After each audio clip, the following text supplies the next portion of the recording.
How are you guys? Good, good. Alrighty, well, welcome to Family Night. Thank you so much for all of you for being here. We just had a little bit of, I'm bad with electronics. Even though I'm very young, I should know how to use it, but I really am very bad at this.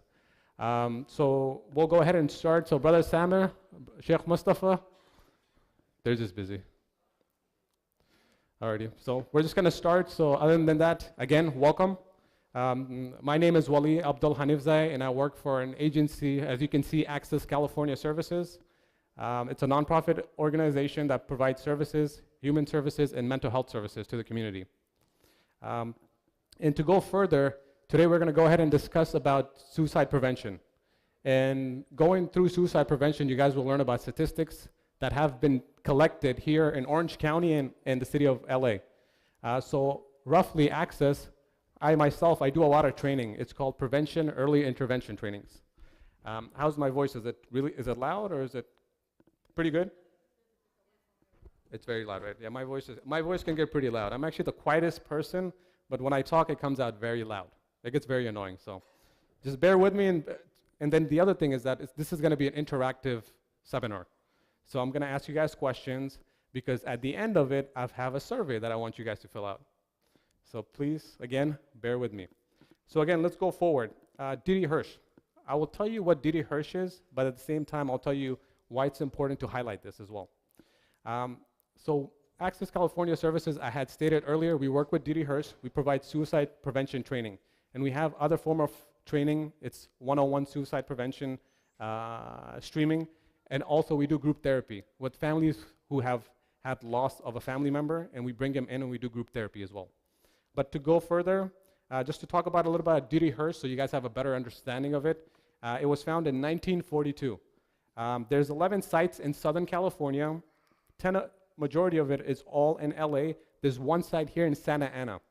And Access California Services here, we are that site. And we provide the suicide prevention training in Orange County.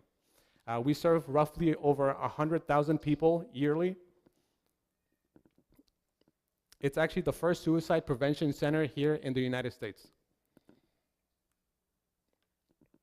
Something's going on. There's roughly over 80,000 calls that are made yearly. So people actually call in. We get roughly 80,000 calls. There's various language capacities that we accommodate. So anybody from that speak Arabic, Urdu, we have Farsi, Pashto, any languages that are provided like Spanish, we accommodate those languages. And then also we have texting for for deaf and hard of hearing as well. We have chat services and services as well. Just bear with me, guys. I don't know what's going on here. It's malfunction. Alrighty. So Didi Hirsch, what we do is we have the survivor of a suicide attempt. This is a group set for survivors. It's a survivor group that is given for anybody who's 18 and over. So again, when there's any time there's a loss of a family member in the family, we bring in the family, and what we do is we provide family support services. Because usually what ends up happening when you get somebody who passes away, what usually goes through somebody's mind? Let's say at this moment, God forbid, if somebody in your family had passed away, what goes on?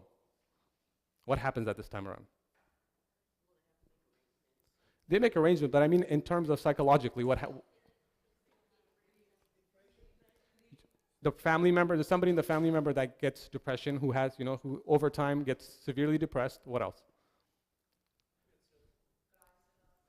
Crying spells, yes. Sadness. What'd you say, brother? Sadness. Yes. There's more suicide. There's a link that family, anybody who has, let's say, if they had committed suicide, if it was a suicide-related death, then the likelihood is much higher within the family that a family member will go ahead and commit suicide. And that's, when you lose a loved one, it's not easy. It stays with us for a long time. It stays with us every single day. I myself, actually, not too long ago, may Allah bless my mother-in-law's soul and grant her Jannah, she actually passed away due to cancer. And this was 2 months ago. And which is very crazy. Now when I even, like if I go out today and if I go home, By the time I get home, before I would always call her and check up on her, right? And I would always call her and check up on her and to see how she was doing. But now, just getting the thoughts of that, it makes me sad. It makes me sad. So for that, we also have a group setting for families to come and enjoy. Then we have severe support services for suicide loss. That's for individuals who have lost family members. Again, anybody who has suicidal thoughts. If you have any suicidal thoughts where you're thinking of committing suicide, you have that one-time thought of not living anymore, you come to us. You come to counseling services. And that's where we work with you. We'll work with you by talking to you and making that process much easier for you to understand that, you know what, everybody goes through the process of having the thoughts of suicide. And then we have community outreach and engagement. That's the training. And this is why we're here today, is to provide the training to the community. So tomorrow, if you guys ever come across anybody within your own family member, within your own community, or even yourself, knowing what are the signs, the symptoms, you can better help the individual or yourself. So now let's go ahead and let's start. What do you guys see here in the picture? It's an iceberg, right? What else? What does this tell you? What does the iceberg tell you? I can walk around. Huh? Can you see? Tip of the iceberg. What is it about the tip of the iceberg? It is more into it, right, underneath the iceberg. So let's use that analogy. If you ever go and see an actual iceberg, if you look underneath it, it's 4 times the size of it. You'll see that it has a layer core that holds it up. So same thing with us human beings, right? When we meet one another, how much do we know about each other? Let's be honest about each other. Like, let's say percentage-wise, how much do you know about me? How much do I know about you? Like 5-10%, right? That's how human beings are too. We just know a person 5 to 10% of the time, and then we don't know the 90% of the time, you know, what's taking place in their life deep down inside. And you know, the pain, the ache, the challenges that they're going through, right? We don't see that. So this is just kind of a analogy that I usually use with everyone. So now let's talk about suicide, and let's talk about statistics. There's roughly 9.8 million people who have thoughts of suicide. 9.8 million people, roughly. 1.3 million people who actually go ahead and they attempt suicide. And then you have roughly 45,000 who actually complete suicide. And this is happening yearly here in Orange County together with LA as well. So whatever data I show you, this is actually our data here in Orange County and LA combined together, okay? So again, do the numbers tell the full story? No, right? Why is that? There's unreported. People aren't reporting. People aren't coming to seek services, you know, help services. And why is that? Taboo. It's shameful to go and talk to others. But why do we do this to ourselves? Why do we torture ourselves and our loved ones? Yes, sir.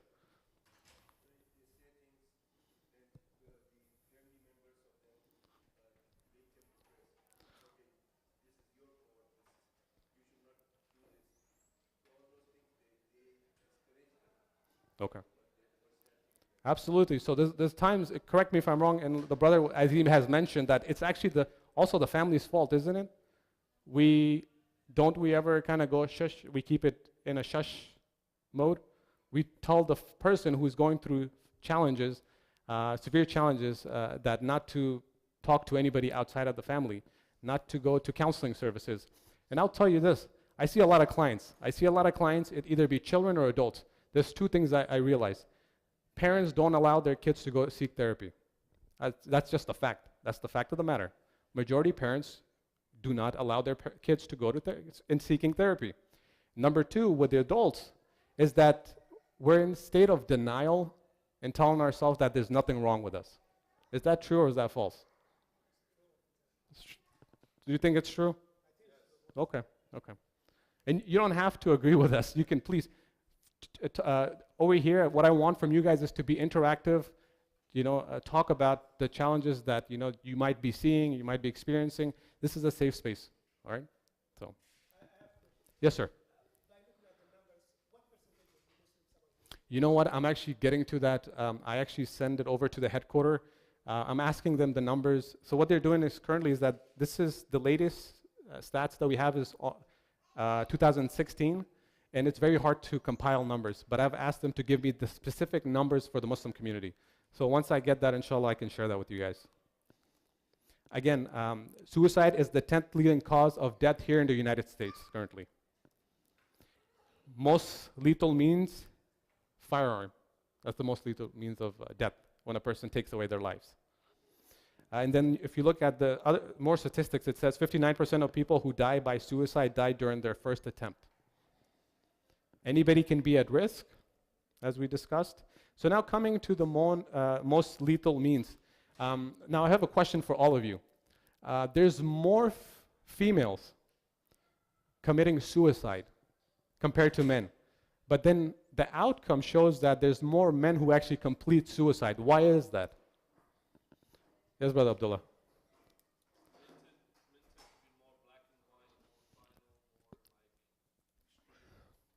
Men are more extreme? Okay, yeah? Yes, sir. Women are undecisive. What is astaghfirullah? Is that true? Can I have the sisters kind of fire back? What's going on? Men usually use lethal means. Yes, definitely. Anybody else? Yes, sister.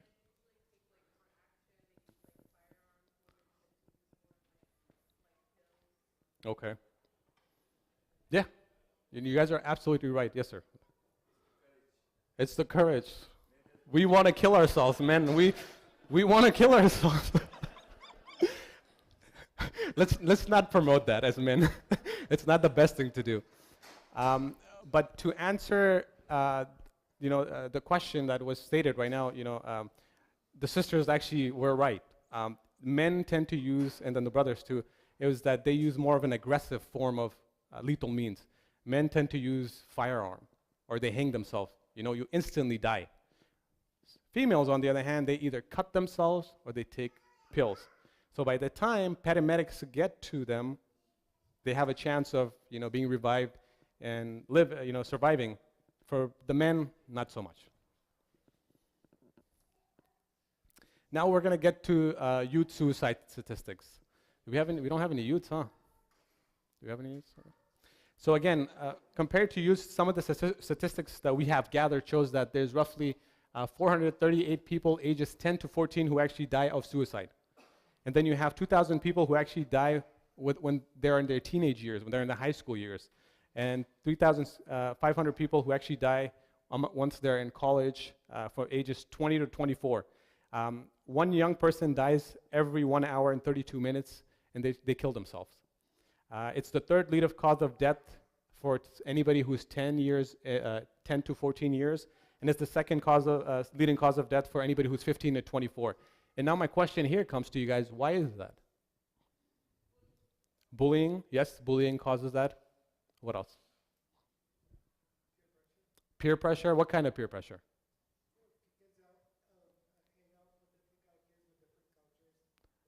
Different, good, okay. So you said they hang out with different kind of people. What about the culture aspect? Religion too, okay. So you're saying that's the pressure of like religion, culture, just environmental factors, right? Social isolation? Acceptance of what?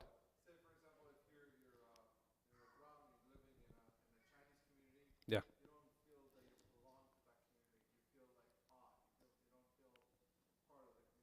You don't feel like you're okay. Yeah. Yeah, teenagers, they have a lot of questions, yes. Lack of love, yes. Lack of love. I think I have some question here. Yes. Mm-hmm. Yeah, a lot of changes goes on in their lives, right? When you're young, what do you notice when we were kids once, right? So what do we notice? Hormones change. We hit maturity. We change physically, emotionally. We get introduced to drugs. Social changes. A lot of social changes brings a lot of challenges yes. Homosexuality, okay, yes. What else? Environment at the house. All of these are correct. All of these are important factors and correct factors. And then you have to also come to an understanding and realize that a lot of youth also face the biggest thing they always face is identity crisis, right?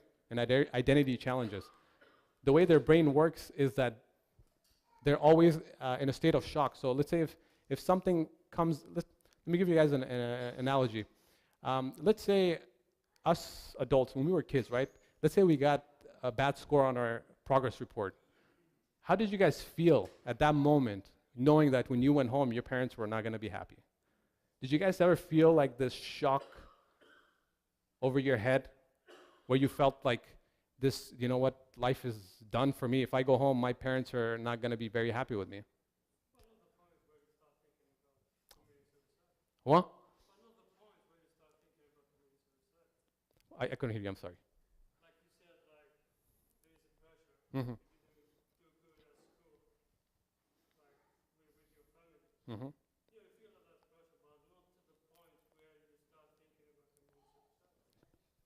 So you don't think there's people actually try to think of committing suicide at that point? So it is true. It's true. It's very different for everyone. It's very different for everyone. It's common, and especially when it comes to being in America, it is very common. We have a lot of challenges here. We have a lot of challenges. We have actual challenges where when youth have challenges within the homes, within their families, abuse is there. Even as small as when it comes to cultural challenges, what do youth want to do when they get out of the house? Once they hit middle school and high school, they want to try to fit in, right, with their own buddies out in the community. And then once they come home and parents sees that they're kind of changing, right, what ends up happening? You try to say, well, no, you don't do this. You have to do things how we were raised in doing, right? So what ends up happening there? So you have a child or a youth, and what ends up happening, and what I've been told with the youth is it's like you're in the middle and you're being pounced from both sides. You're not accepted from your family or from your community, and you're not accepted from the community at large with your friends. So you're left in the middle now. So that causes a lot of issues too. That causes problems as well. So now let's talk about survivor loss statistics here. Research shows that during our lifetime, 64% of us will know someone who attempted or died by suicide. Is that true? Do we know anybody that have tried committing suicide? Raise of hands. Me too. I'm going to raise my hand. I've actually had a cousin who actually tried killing himself. He shot himself like 4 or 5 times with a gun. His relationship with his father wasn't good. Well, anybody wants to share? Yes.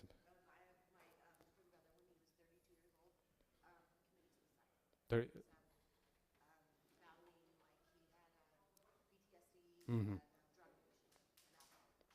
Okay, that's a lot. That's a couple times before. Okay. Thank you for sharing. Thank you for sharing. Anybody else? No? And then research also shows that 48% of us will personally know someone who actually died of suicide. And then also 20 of us will identify as survivors of a loss to somebody who has committed suicide. So now let's talk about the evolutions of thought and suicide. Again, I told you guys, I'm going to make this very interactive so you guys don't get bored. And I want you guys to talk more.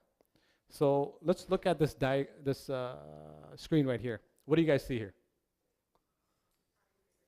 Huh? It's a happy person, right? You guys see a happy person. So now what do you look forward to? What do we look forward to on a day-to-day basis, guys? Huh? Yes, sir.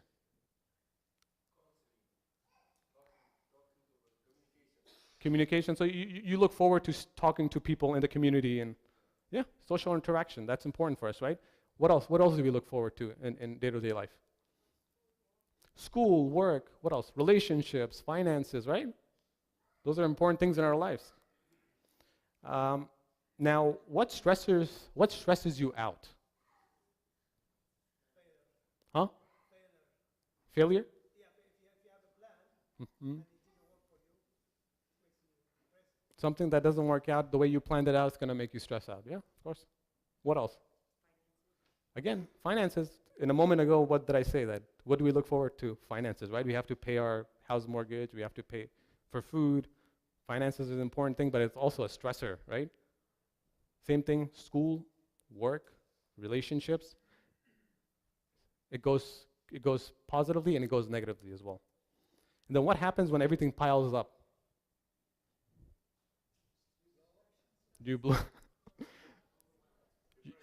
Your brain gets overwhelmed, right? So what happens when there's too many thoughts? And you can't think. You start having an anxiety. You start having what? You start having depressive symptoms. You get depression. You start isolating yourself from the community itself. So again, work, school. This is something that we look forward to. When things pile up, relationships. Now you have friends. You have to keep up with friends, right? Family. You have to make sure that you give time to your parents, to your siblings, to your spouse, to your children, to your grandparents. Finances. Make sure that you're up to date with rent, electricity bill, food. Just imagine all this. Loss of a family member. It's a big challenge. Identity. Being here in America, as we know, we face different form of culture here, so it's very challenging for us. And then when all of that compiles, what happens to your brain? It causes some form of mental disturbances, right, to your head. That's what we call somebody who has behavioral health or mental health challenges. When they can get themselves out of all of this, all the things that you see on the screen, work, relationship, where you're having constantly, every morning when you wake up, when you have challenges, you're constantly thinking of your grades. You're constantly thinking of a family member who's about to die. You go to work, you can't focus. You can't keep your mind straight. You can't, when you're driving, you don't enjoy life. You're not mindful of anything. That's where we always tell families and individuals that you need to come and talk to somebody who's a professional who can help you and help you get out of that state of mind as well. And then the other thing is that I can't see what's on the other side either. That's the challenging part. And now let's go ahead. 90% of people who die by suicide were struggling with mental health issues. And then here's the diagram. These are other folks who had, for instance, bipolar disorder, psychotic disorder. And then the highest rate of suicidality is due to depression. That's 60% of people who are depressed go ahead and commit suicide. So now let's talk. So once we go in, okay, perfect. What does depression look like? Can somebody answer that question? What does depression look like, guys? Mm-hmm.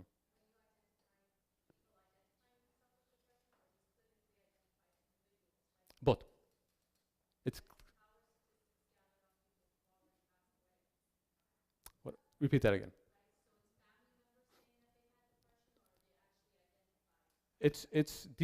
For this one specifically. It's for here we have individuals who have identified, and then we also, so this is a mixed pool of research, but we have both individuals and families who actually discussed and talked about previous, as if they had a loss of a loved one, they would tell us they were facing severe depression or they had some form of PTSD. Yeah. So now let's talk about depression. What's depression, and what does it look like? Yes, sir, there are symptoms, absolutely. And can somebody tell me what are some of the symptoms that we see? What is it? Social isolation, yes. Loss of appetite. Lack of sleep, lack of communication. Yeah, absolutely. So here are the signs. You have sad moods, loss of appetite, as stated, helplessness, hopelessness, poor concentration. You can't concentrate. Whatever you do, you cannot concentrate. Then, prior suicide attempts, change in sleep, change in appetite, feeling worthless. That does happen to folks. And now I want to talk to you guys about, depression in terms of, so when somebody is depressed and they start having suicidality, do you guys know how that happens? Huh? Yeah. So how does this lead to suicidality? When somebody is fully depressed, why do they want to commit suicide? You give up? That's actually, yeah, very good. You give up. So now this is what I use with family members and friends when somebody has suicidality. Now let's look at this. Let's say there's a hole in the ground, right? Deep. Let's say we're all in it. How many of us are able to probably come out of that hole? Trying to come out of it. Maybe a very few percentage. Very few percentage. But what ends up happening, let's say you're inside the hole over time and you're trying to get out, What ends up happening after trying? You lose hope. You give up. You see no alternatives. So what ends up happening in that hole is that you die, right? Now the same way psychologically, that's how the brain works. You try doing something, you try living life, but your brain is constantly in a stage of darkness. It's constantly in a stage of hopelessness.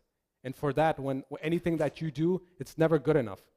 So for that, the person who has suicidal thoughts is going to go ahead and tell themselves, and what is very, very tricky is that the brain itself also tells the brain to go ahead and take medication. Go ahead and use some form of lethal means to end your life, because that's a better way for you, and that's the way for you. So again, risk factors: mental illness, substance abuse, aggressive tendencies or impaired impulse control, access to firearms. One of the best ways to prevent anybody from committing suicide is if you have firearm at home, just for safety reasons to try to keep it away from anybody who has suicidal thoughts. Suicide in the family, as I had stated earlier, anybody who has committed suicide in the family, there's a higher rate of a family member trying to commit suicide. You've exposure to physical abuse, verbal abuse, or bullying. Again, chronic pain.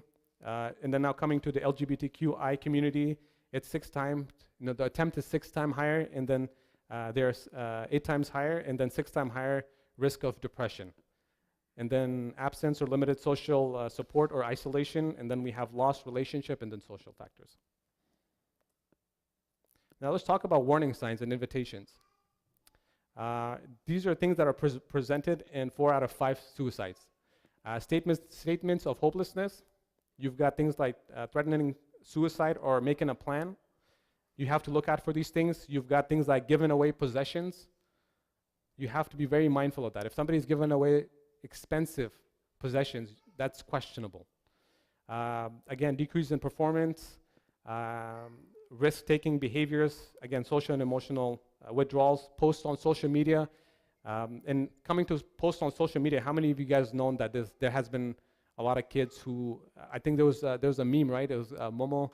What was that app? There was a game for the teenagers that they were using, and then there was a high rate of suicide. Does anybody know what that was? Huh? Momo. Huh? Mumbo Challenge? Mobile. Yeah, Mobile Challenge. Yeah, so that was a game that was actually causing a lot of kids to commit suicide, which is, through social media. So now let's talk about invitations. So these are through drawings. What do you guys see here in this picture? Depressed woman. So why does it have to be women? No. So let me. So this is actually a teenager boy. He was a 16-year-old boy who actually drew this. But what can you see in the picture? You see him, right? But you see what, like half of him, and you see him behind the window. You see just a very little of him, right? He's hiding himself, but he's also trying to show himself like, I still exist. This is through a drawing, okay? Just bear with me. The reason why I'm showing you this is that this is a picture of him drawing this a couple of months later. I think it was 3 months later, and this is what he had. He had a car running him over. Yeah, and this happens. When a child gets angry, how do they express themselves? Through bad behaviors, through art, through music, That's how they express themselves, right? Because kids, cognitively, they can't sit and they can't have a formal communication with you. When we talk to children in our group session, or when we do individual therapy, we always have to play with them. We have to do something called play therapy. Like we have to give them a toy. Either we play like chess, or we play tic-tac-toe, any of those things. So this is the second picture.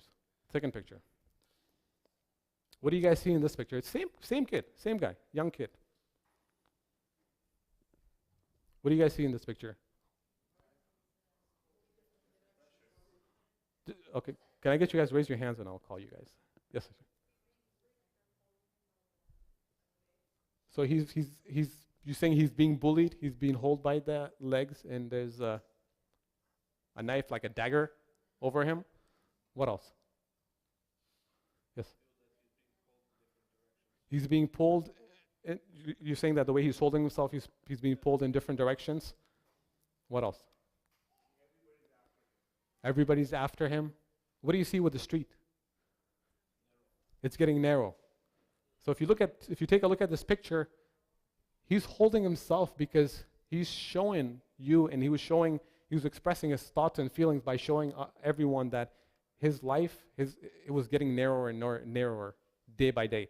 But he's actually holding on, waiting to see if anybody sees him and if anybody notices him. Yes. The world is closing in on him. Yeah, the world is really closing in on him. He's not enjoying life.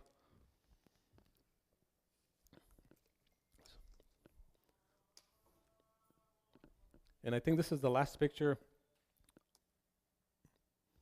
I think, of him when he actually committed suicide. This is the last picture before he committed suicide. And this is exactly how he died. Yeah, exactly how he died. And this was a process of 6 to 7 months.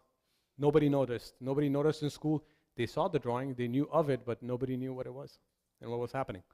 Because usually what happens when we see kids behaving or when they have some form of drawing, what do we do with it?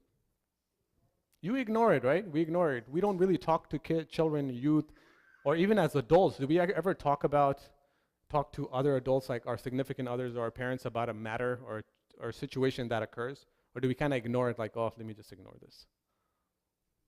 Yes?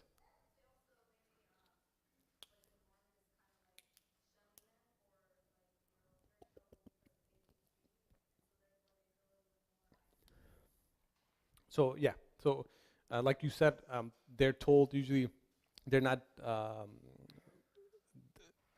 repeat that again, I'm sorry, I'm just hearing. No, that's okay.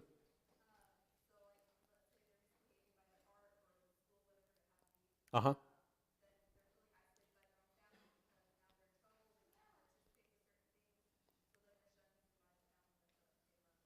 Yeah, absolutely. Absolutely.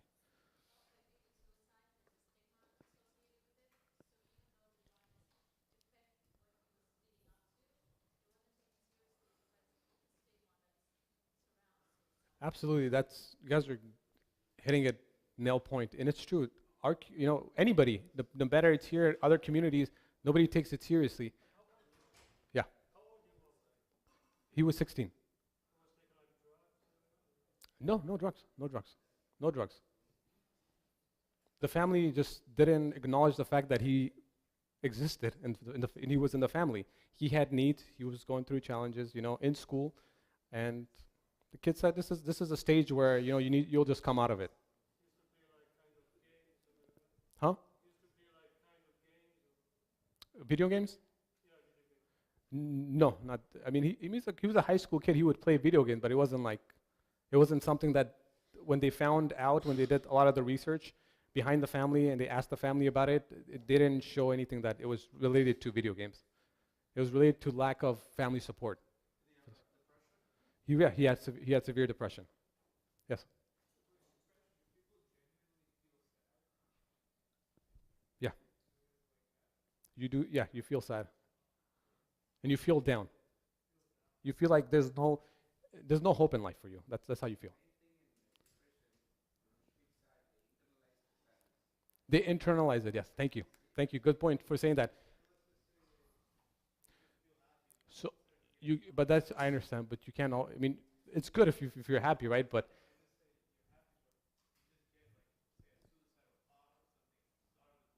Mhm.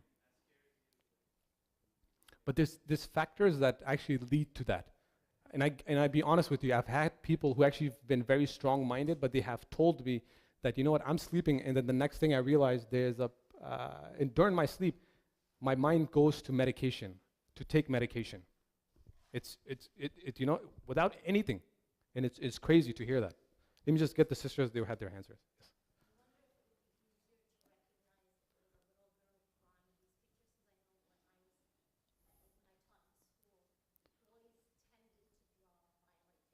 Hmm. Yeah. Hmm.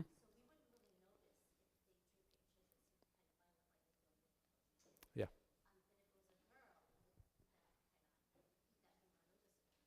With girls, so they tend to do a lot of dark circles, and then what else happens is they do a lot of like writing. Girls are more, they tend to write more, so they do a lot. They express their feelings through writing more often. Yes.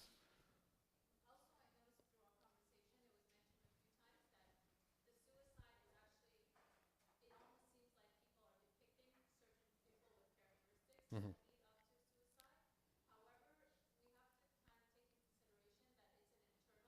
Hmm.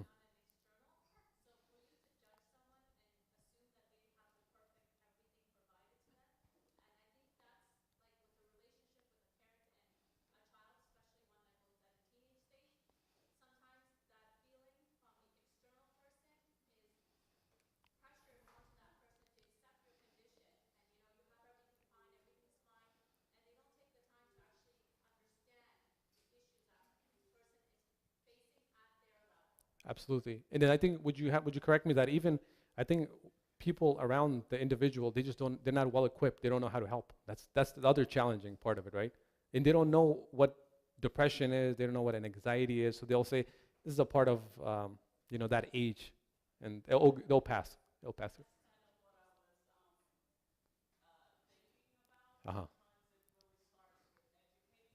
Yes.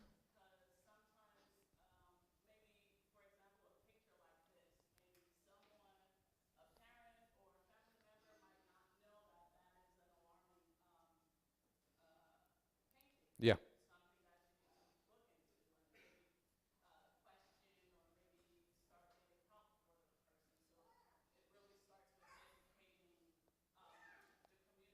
Definitely.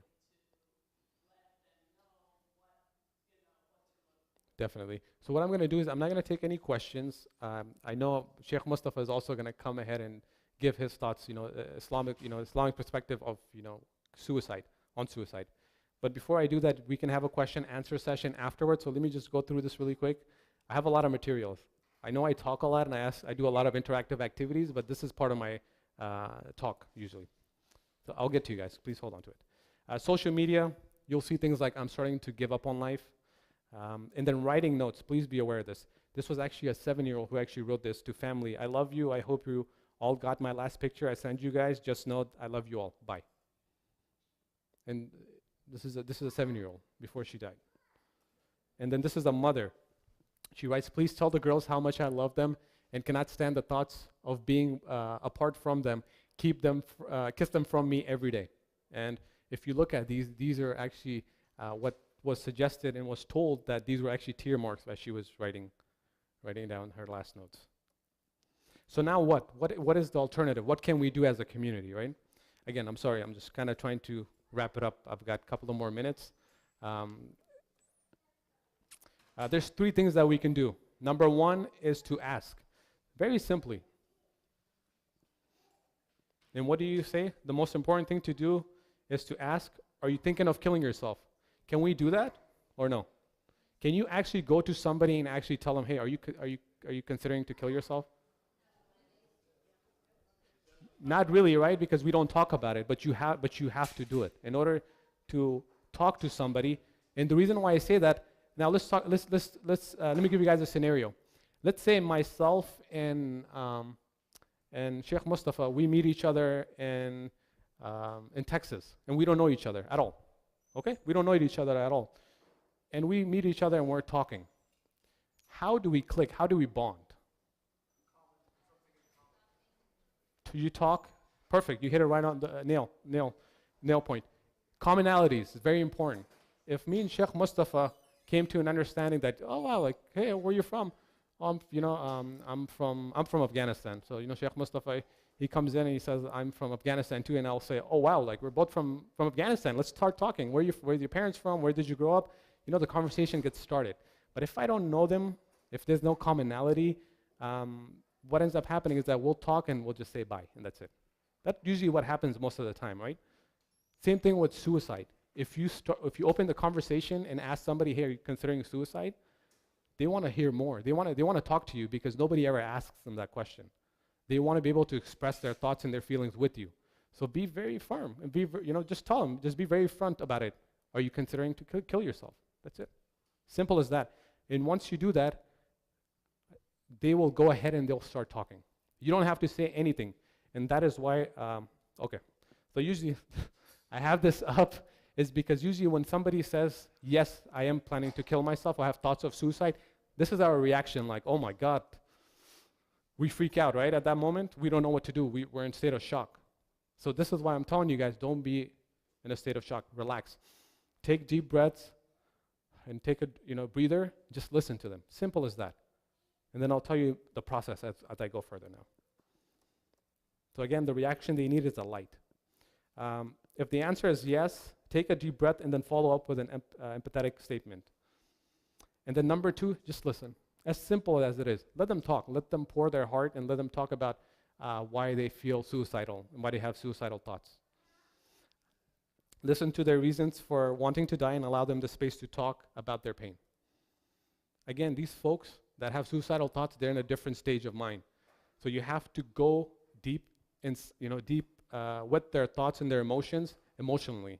There's a study. The way we do therapy is that either we use like cognitive behavioral therapy or we use emotional focus therapy. It's important for us to be able to sit with a client and meet them where they are. So if somebody is in a state of where they have strong emotions, we want to be able to tap that. We want to be able to talk to them from an emotional side and be calm with them. And then lastly, and very simply, link the person. First is ask. Second is to listen, and third is just to link them to a professional. Somebody who's trained in suicide intervention. You can always call the 24-hour crisis hotline, school resources, collaborate with another adult. Very simple. That's what you can do. Yes, sir. Yes. Just a quick question. Some people are afraid that they get judged. Some people have professional work, and they work in a very professional environment, and they go through depression. In order for them to seek help and reach out, say, to go through their HR or anything like that. Yeah. Would that penalize them in the long term, or how does it work? I think I don't see why that would. I mean, there's a reason why. Let's say if you have HR, and then there's certain companies that have a social worker. They're there to make sure that the staff is well equipped and they don't, any challenges that they have doesn't affect their professional life. So that's something you can maybe talk to the HR about as well. But the reason why HR is there, their job is set there to make sure that staff is well equipped. And if you need support, they're there to support you. That they don't kick you out for that reason. Yeah. But you also have to make sure that you're seeking therapy, though, right? You're also going out. But if you tell HR, hey, I feel like I have depression, but you don't have anything to back it up, that's not going to look good. Like you still need to go and put your own effort into it. I'll get your question. And now again, for the youth, if you are thinking about suicide, again, you're not alone. Please tell a safe adult. Anytime if you have any form of suicidal thoughts, don't keep someone's suicidal thoughts and plans a secret. Remember that being a good friend can help and save someone's life.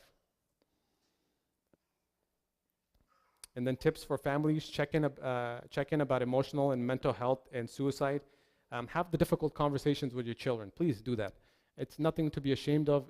You have to talk to your kids about it. You saw the suicide rates, right? It starts from 10 and younger. And it's the second and the third leading cause of death amongst kids and also senior adults. Don't forget that. Senior adults as well. It's very high for seniors. Make sure that the youth knows that they're not in trouble when they do discuss these kind of matters, but you're proud of them. Always make sure that you're providing like positive reinforcements by allowing them to speak to you and allowing that safe space with them. Yeah, and these are the resources that can be used here in the community. Other community resources is, again, 911. If you know somebody is suicidal and they're harming themselves, there's certain things you can do. You can call the Didi Hirsch hotline. You can call centralized assessment team. It's called the CAT team here in Orange County. The way it works is that you'll call them. It's county staff. They'll come to you. So you want to stay with the person who's suicidal. The county staff will come in. They'll assess them. If they have, severe suicidal thoughts and they want to take action, they'll go ahead and hospitalize them. If not, then they'll just let them go. They can go back home. Again, OC link and 211 here for Orange County.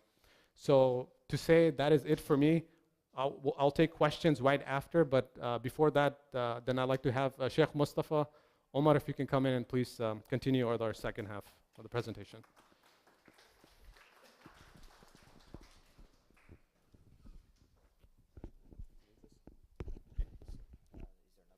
I don't think so.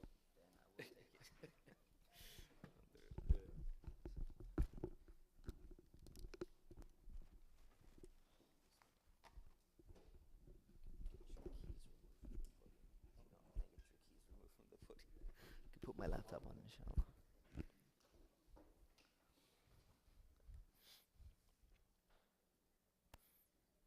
Or maybe just move the laptop or whatever. That's probably easier. Oh, it's attached. Okay. Inshallah. What's that? Alhamdulillah. All right. Assalamu alaikum wa rahmatullahi wa barakatuh. Bismillah ar-Rahman ar-Rahim. Alhamdulillah wa salatu wa salamu ala rasulillah wa ba'd. So alhamdulillah, Brother Wali has talked mostly about suicide in general and in terms of how we deal with it in society. So my part in this program is really to explain what is the Islamic perspective in particular about that. So it's going to be a much shorter and condensed presentation, and then together we'll take some questions, inshallah. So you have questions about what I'm presenting, you can always ask. So I'm presenting the kind of theological, legal perspective from Islam. Now, I just want to put this disclaimer out there that when you're looking at something conceptually, that's not necessarily how you're going to talk about it with people if they're actually having an idea of contemplating suicide. This is not how you would talk to a family who has experienced someone in their own family who has taken their own life. This is a way of understanding what Islam actually says about this subject, okay? So, before we get to Islam, if you look at the idea of suicide, which is self-inflicted death, throughout history, the vast majority of all religions have actually looked down upon it. In fact, they've condemned it in the strongest of terms. And that's very important to understand because the views and perspectives on suicide are changing significantly in the world today. So in one way for the good and in one way for the bad. In one way for the good, like what Access California and other organizations are doing, is that they're giving people a perspective on how we can help people who actually have those ideas or who've gone through it or who are going through challenges. But in the negative sense, religions are actually undergoing change about their own perspective on suicide, from condemnation to it's not such a big deal. It's totally understandable. It's totally natural, and just reinterpreting their scriptures. So what I'm telling you, first of all, is general position of religions throughout history, not necessarily today, but throughout history, have always had a very negative view of suicide theologically. So let's look at Judaism as an example. Judaism, for example, has forbidden suicide. In Genesis chapter 9, verse 5, it says, "And for your lifeblood I will require a reckoning." This is what God is saying. So the rabbis interpreted this statement and said that human beings are accountable to God for the choices that they make, and then they said suicide is considered to be a major sin because of that. In the Talmud, which is the book of laws for Jews, it says someone who commits suicide, they will not be given a Jewish burial. We will not wash them, we will not shroud them like a Jew, we will not even bury them in a Jewish cemetery. Now this is usually not applied today, but this has been the classical position of most Jews. And it also is said that it is not permissible to hasten your death in order to avoid pain under any circumstances whatsoever. That's Judaism. Christianity. St. Augustine said, he who kills himself is considered to be a homicide. It's considered to be murder. So he was philosophizing on the idea that killing anyone else, killing yourself, is like killing another person. It's a major sin. In the 20th century, the Catechism of St. Pius X, Catholic saint, he said he denied Christian burial for anyone who takes their own life. Again, this is not applied today for most Christians, but this has been the classical stance of Christianity. Dante, in his Inferno, which many people read in their high school English class, he said, he was a Catholic, he said that the person who commits suicide is going to be in the 7th level, the lowest level of hellfire. The Orthodox Church has the exact same belief. In Hinduism, suicide is called soul murder. There's a term, in Hindi for it. It's called soul murder. And it says basically that if you kill yourself, it will produce a string of karmic reactions which will prevent your soul from obtaining liberation, which is supposed to be your true purpose of existence, according to Hinduism. In Buddhism, it's said that this type of self-harm, of suicide, actually causes more suffering than alleviating suffering. And one of the principles in Buddhism is not to cause suffering in the world. And there's another principle that you're not supposed to take anyone's life, of anything, whether it's animal or creature, and it's saying that this violates that fundamental moral principle. So all the religions across the board pretty much are clear on looking down upon suicide. Now what does Islam say about it? There's several verses in the Quran. Allah subhanahu wa ta'ala says in Surah An-Nisa, chapter 29, verse 29, He says, وَلَا تَقْتُلُوا أَنفُسَكُمْ. Do not kill yourselves. Very clear. He says, إِنَّ اللَّهَ كَانَ بِكُمْ رَحِيمًا. Allah is merciful. Allah will be merciful to you. He will show you mercy. So don't do that. Another verse in Surah Al-An'am, 151, He says, وَلَا تَقْتُلُوا النَّفْسَ الَّتِي حَرَّمَ اللَّهُ إِلَّا بِالْحَقِّ. And do not take the soul, do not kill the soul which Allah has forbidden except with a just right, with some justice. So this doesn't fall in that category of justice. So the Prophet, peace be upon him, he clarified this. There is an authentic hadith narrated by Imam al-Bukhari and Imam Muslim. It says, whoever throws himself down from a mountain and kills himself, he will be throwing himself down in the same way in the fire of hell for eternity. And he says, and anyone who drinks poison and they kill themselves, they will continue to be drinking poison in the fire of hell for eternity. And whoever stabs himself with a piece of iron, meaning you stab yourself with a knife, you will continue stabbing yourself with that knife in the fire of hell forever. So this is a very serious, stern warning about the concept of suicide and the punishment that will take place for someone who is engaging in it.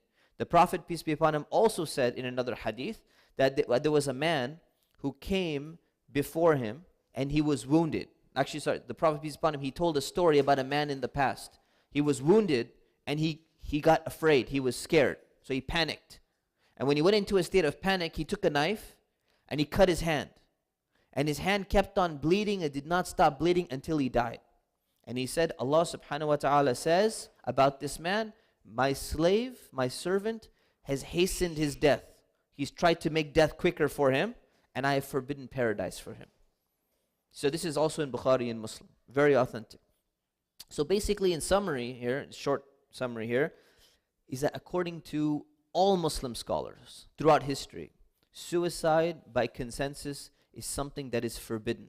It is something that's looked down upon. It is something that is considered a major, major sin in Islam.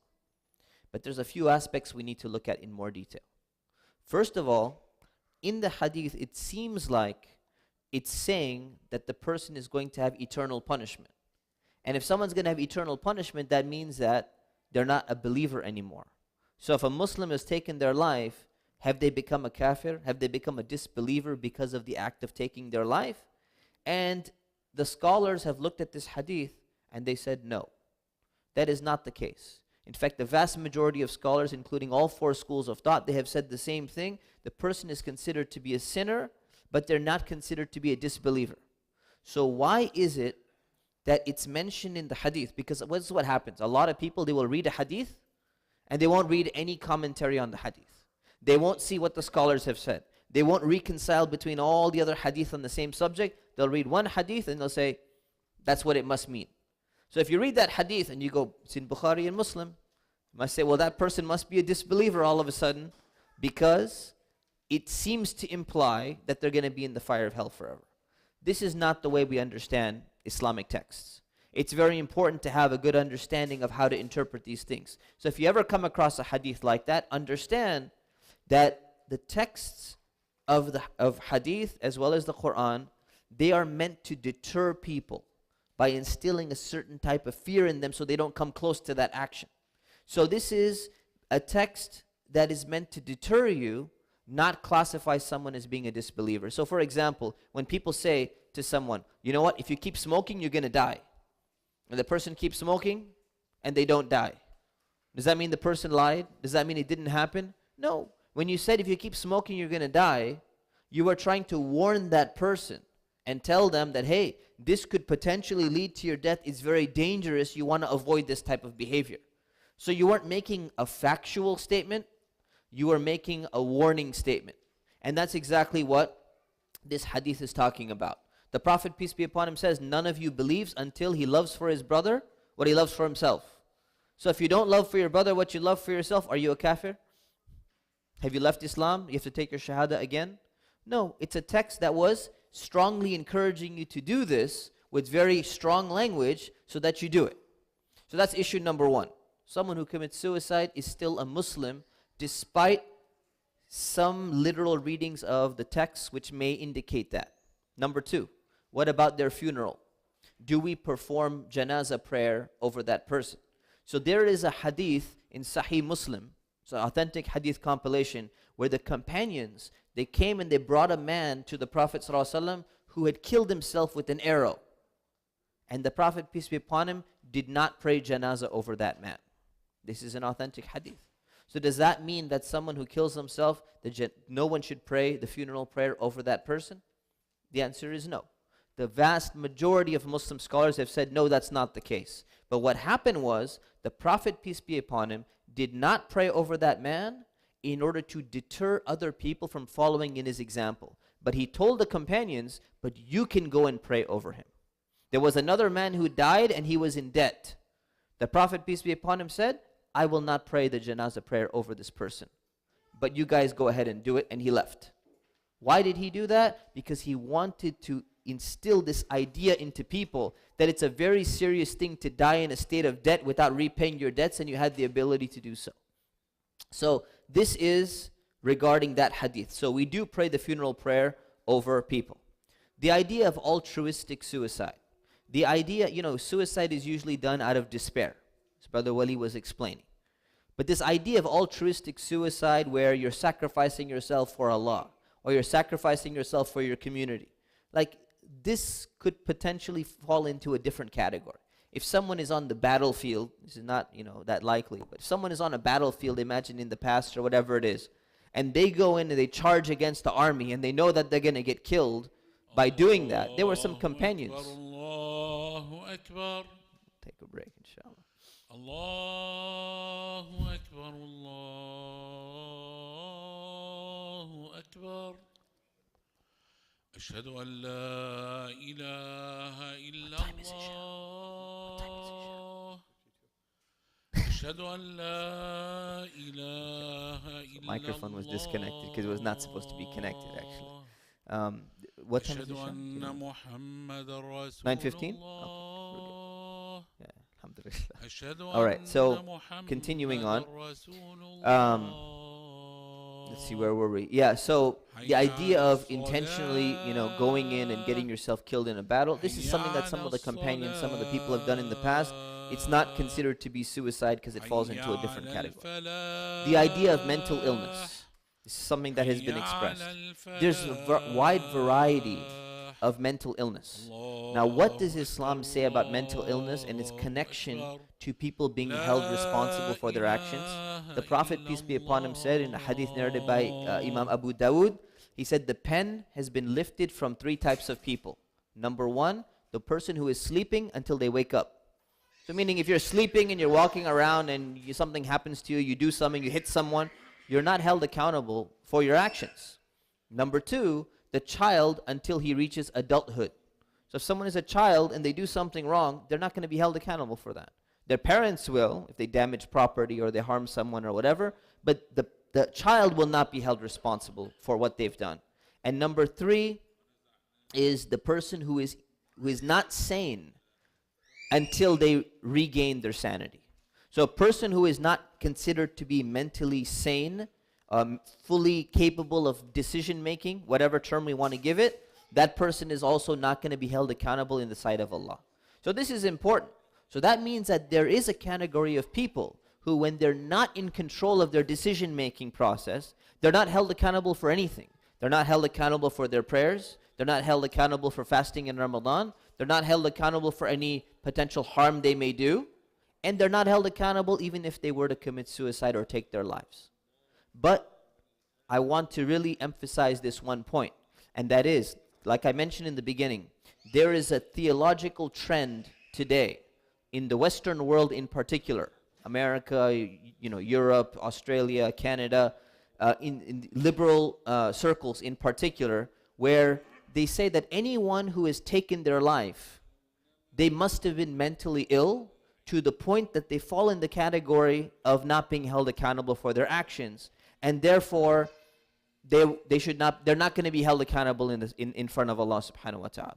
So what's happening is they're trying to generalize the idea that if someone has taken their life, it must have been due to such a mental illness that the person was not responsible for their actions and they fall into this category. That's very problematic, because it would mean that all of the verses in the Quran, all of the hadith, all of the discussion about suicide is completely useless. What's the point of the Prophet, peace be upon him, telling people, warning people that don't do this if they're excused from it anyways? So this is a very dangerous trend, and I warn people, especially I'm warning people who are in the field of mental health, to be careful of not crossing over theological boundaries and falling into this opinion, because it's becoming a very prominent trend today. Many Jewish, many Christian thinkers, they're actually going and adjusting their own religion into getting into this trend.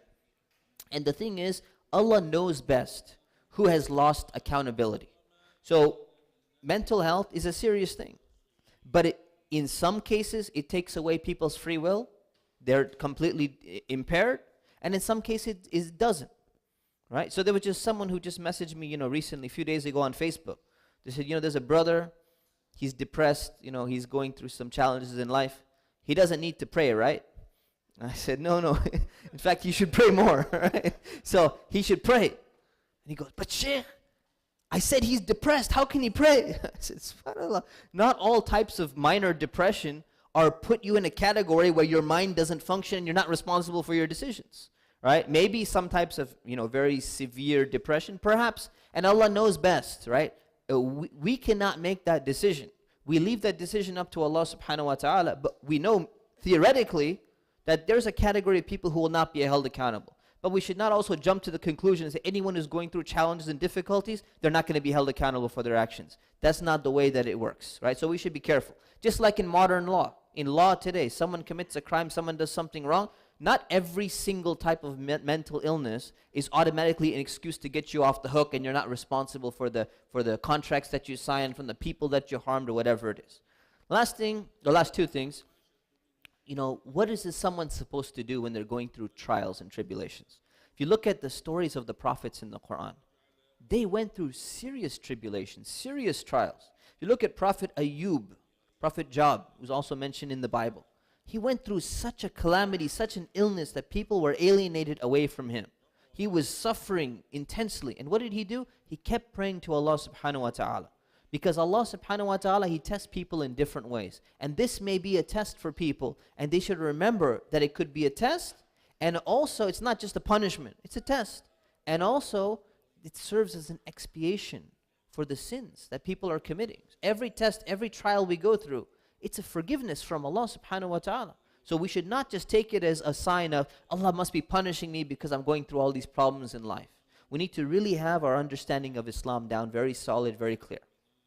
the idea of suicidal ideation, meaning that you have the thoughts of contemplating suicide. What does Islam say about that? You know, alhamdulillah, Allah does not hold us accountable for the thoughts that come into our mind. The Prophet, peace be upon him, said in authentic hadith narrated by Imam Bukhari and Muslim, he said, whoever intended to perform a good deed but did not perform that good deed, Allah gives them one reward. Even though they didn't do it, they intended to do it, but they couldn't do it, they get a reward. If they did it, they get 10 rewards. And he said, if someone had the intention of doing some evil deed and then stopped themselves, and they didn't do it, Allah subhanahu wa ta'ala will give them the reward of one good deed for stopping themselves when they had that thought.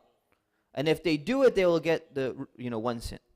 What does that mean, that third category? Someone who's thinking about it, contemplating it, or just saying, oh, well, what if this happened, what if this happened? And then they stop themselves. The thought itself is not sinful as long as you're not dwelling so much to the point where, it's getting very dangerous. Just having these thoughts that just go in your mind here and there. We have all sorts of weird thoughts that come in our minds. And we don't want anyone else to know about these strange thoughts. Like Wali was saying, that they know only about 5 to 10% or maybe maximum 15% about us. No matter how much you post on social media, people don't know what's really going on in your mind, in your head. Only Allah subhanahu wa ta'ala knows that. So when you stop yourself from these thoughts, you actually get rewarded by Allah subhanahu wa ta'ala. So instead of dwelling on the idea that I'm such a bad person, how could I have this thought? No, even the companions of the Prophet ﷺ, they had these thoughts as well, but they stopped themselves because they were focusing on themselves. And the last thing is that if someone has committed suicide and they have killed themselves, we should always have a good opinion of our fellow believers. Good opinion meaning that, if there's room for that, it may be the case that someone took some pills, or in the past they used to take poison. You said 9:15. What is going on here? Huh? This is interesting. Just unplug the microphone. Yeah, we will do prayer at 9:15 as scheduled. Some people, I guess they're... Huh? Oh, he did. Okay, alhamdulillah. I guess some people get stressed out when they can't do the 9 o'clock prayer. It's okay. They can also calm down. Access California has services for that as well. Inshallah, you can see them and they can help you with that too, inshallah. All right, so last thing is, if someone has taken their life, if there's room, maybe they took pills, maybe they took poison, and it takes like 10, 20, 30 minutes. If they regretted their decision, maybe they regretted their decision, but there was no way to undo it. Allah subhanahu wa ta'ala can forgive them for that. If they realize and they say, oh no, what have I done? And then they start praying. How do you know at the end of your life you didn't start praying? They didn't start making dua at the end. So we can still have a good opinion, especially as long as there may be some potential room for that. Or we can also say maybe they weren't sane. Maybe they didn't have intellectual accountability. So we make room for that and we don't try to, judge people. Allah subhanahu wa ta'ala is going to be the final judge. Are we allowed to pray for the forgiveness of these people? Absolutely. We know that Allah subhanahu wa ta'ala is going to judge them. So we should neither judge them this way or that way. We should know these are the rules by which Allah judges.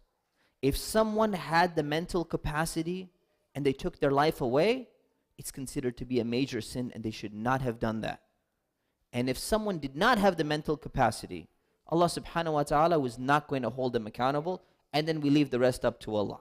So we ask Allah subhanahu wa ta'ala to help all those people who are going through challenges, those people who are going through difficulties. We ask Allah subhanahu wa ta'ala to keep those people firm, to help their families and their friends, to be able to help them and get them, the best type of treatment or, counseling that they need to prevent them from falling into any type of sins.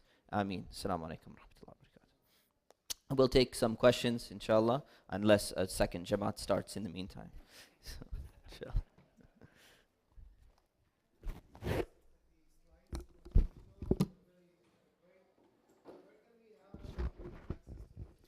So the slides, it's a little difficult to give you access to it because it's Didi Hirsch's property, so I can't send it over.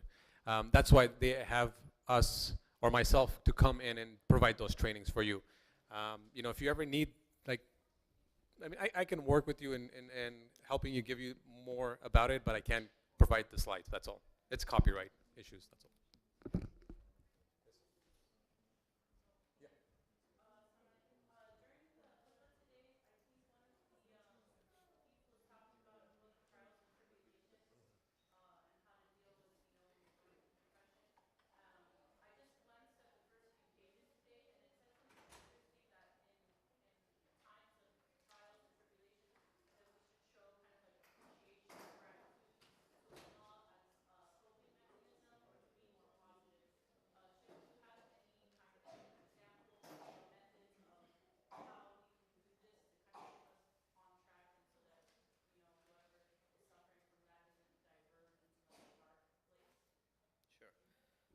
So, just to rephrase, so the last part you were saying, what are some of the examples we can have of, you're saying giving motivation examples? Is that what it was? Okay. Yeah, alhamdulillah, in terms of, trials and tribulations, if you just read any of the lives of the prophets, or you read the lives of people who went through challenges and overcame those challenges, those are all great examples. So I really recommend that people read a book on lives of the prophets. If you go through any prophet, whether it's Prophet Adam, Prophet Ibrahim, Prophet Musa, Prophet Ayub, every single one of them, we can just talk for a very, very long time about that. So I would just recommend going through those books, and then there's many online lectures as well about that. So instead of just giving like a few examples here, it would just take a long time. I recommend you go and check out those resources, inshallah ta'ala.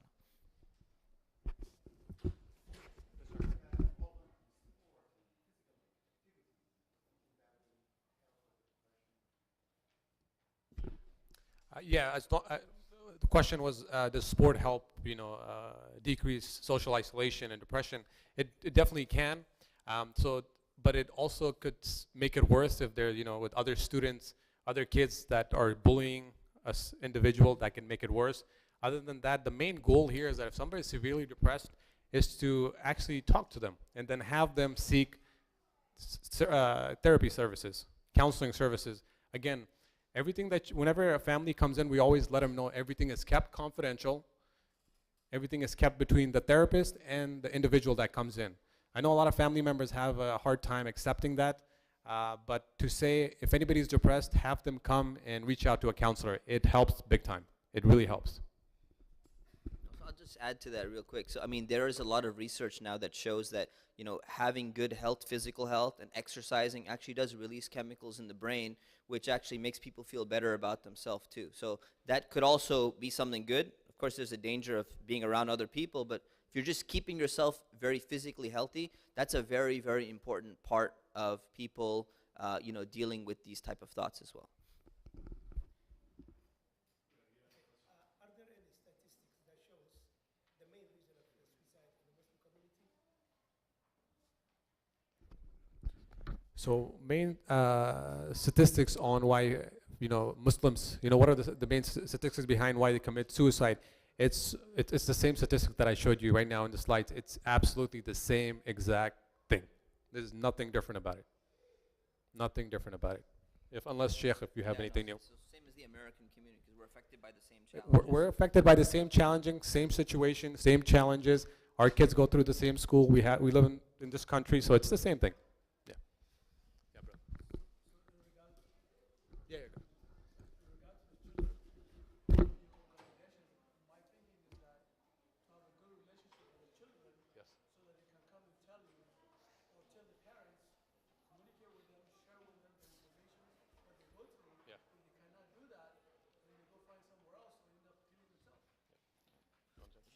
It's okay. Let's just comment.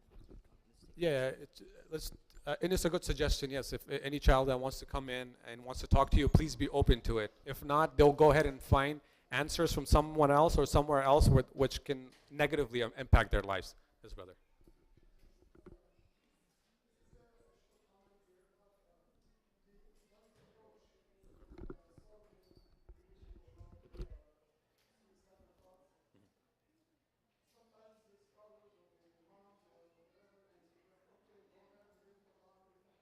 Yeah.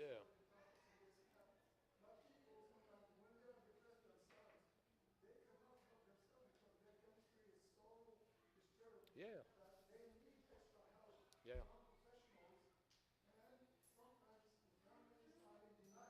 Yeah. Yeah. Yeah.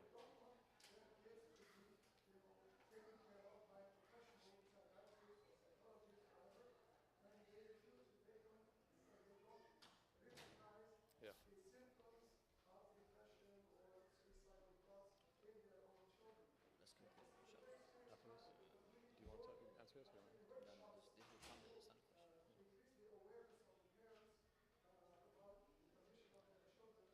want to answer this? Yeah. Absolutely. And I think we will call it after this because it's time for prayers. But to just piggyback on that, it's true. Culturally and going back through history, we've never had a professional health and mental health like professional. Even if you go back to your home countries, right? A lot of the issues that occurred, we would always go to our families, our community, our villages, our religious leaders. So we're still in that spectrum, but we do work with our, our imams here and board of imams where we come in and we provide educational classes and we learn a lot from our imams, right? Because it has to go, we go hand in hand, and then in doing that, we go ahead and make the process much easier for our community members. We refer out families all the time. So we have to go, and for prayer, for Isha prayers, I'll take your question. We can't. So what's going to happen? There's going to be absolute chaos inside in the musalla if we don't literally stop now. But what we'll do, inshallah, both Wali and I will stick around after Isha. If you want to come up and ask us more questions, you're more than welcome to, inshallah. So we have to conclude. There's no way. So. We got flyers and information as well, inshallah. He'll get, inshallah. So we ask Allah subhanahu wa ta'ala to help all those people and increase us in our knowledge and practice. Ameen. Subhanakallahumma bihamdik. Nastaghfirukallah wa natubu ilayk. Assalamu alaikum wa rahmatullahi wa barakatuh.